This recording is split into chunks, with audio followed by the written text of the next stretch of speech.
कहां ईमान का सौदा हुआ, कहां शक्लें बिक ली, कहां सबूतों की कीमतें लगाई गई।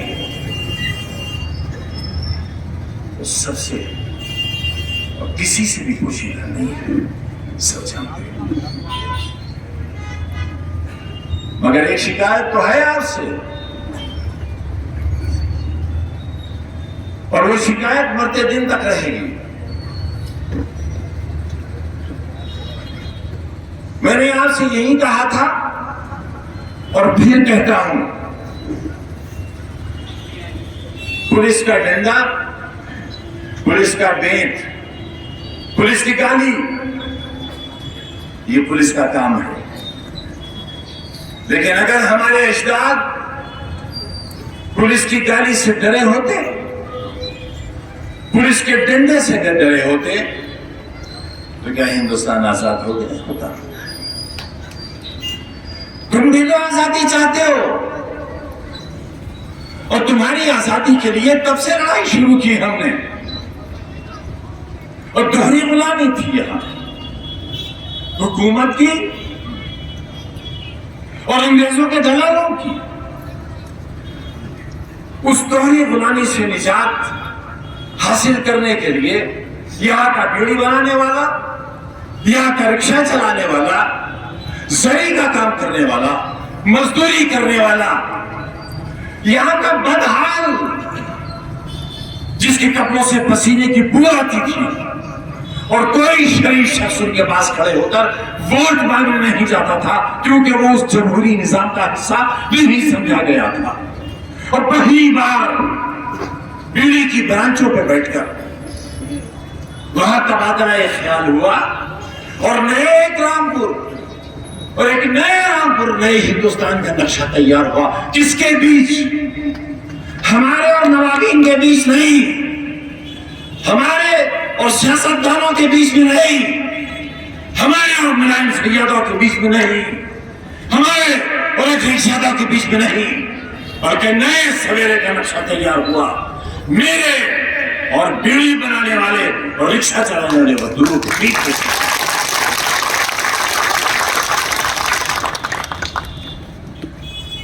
और जब ये नक्शा हमने तैयार कर लिया तो एक फौलादी दीवार खड़ी हो गई हमारे साथ और जुल्म करने वालों के हौसले पस्त हो गए। यही शहर था, यही लोग थे, यही फजल नबी खाना होटल था, वही जमीर खां थे, वही बाबा थे।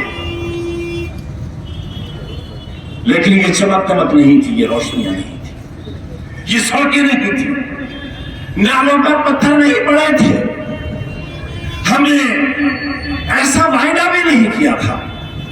हमने सिर्फ ये कहा था कि हम तुम्हें गुलामी से निजात दिलाएंगे, और निजात मिली गुलामी से, और इस तरह मिली कि आज तुम पर जुल्म करने वाले जिनसे तुम्हारे सर झुकाए जाते थे, आज तुम्हारे सामने मुंह दिखाने के काबिल नहीं है और शहर छोड़कर ये तुम्हारी ताकत हमारे और तुम्हारे अजदाद के बीच जो हमारा कॉन्ट्रैक्ट हुआ था, जो समझौता हुआ था, जिस पर हमने और उन्होंने अपने खून से दस्तखत किए थे, अपने लहू से अंगूठे लगाए थे, आज उसका नतीजा है एक हसीन शहर तुम्हारे सामने है, एक रोशन मुस्तकबिल का ख्वाब देखा है। गई पार्लियामेंट मेंबरशिप गई, गई असेंबली गई, जूते की ठोकर पे गई। जानते हो क्या मजाज है तुम्हारे इस फकीर साथी का? वजीर था मैं, दिल्ली गया हुआ था दौरे पर, टेलीविजन पर खबर आई कि सपोर्ट वापस हो गई, गवर्नमेंट की।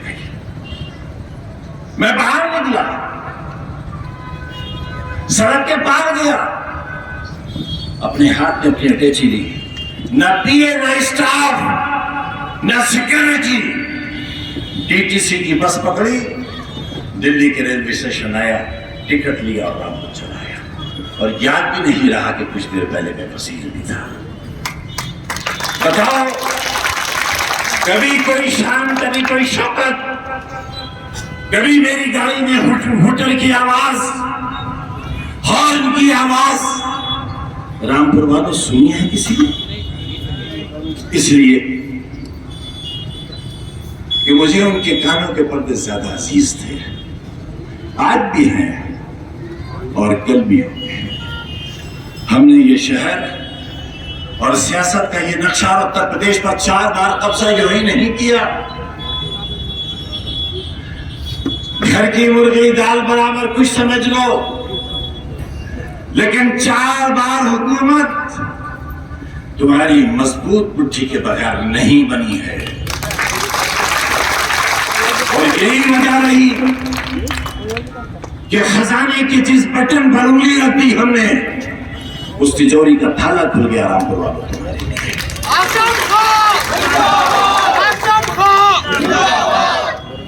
विकास करोगे, विकास लिख नहीं सकोगे कागज पर, तुम्हारे कलम में रोशनाई ही कहा।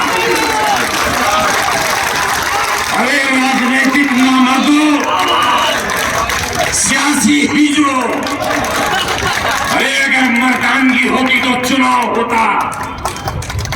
ये चुनाव था, ये राजनीतिक हिजड़ापन था।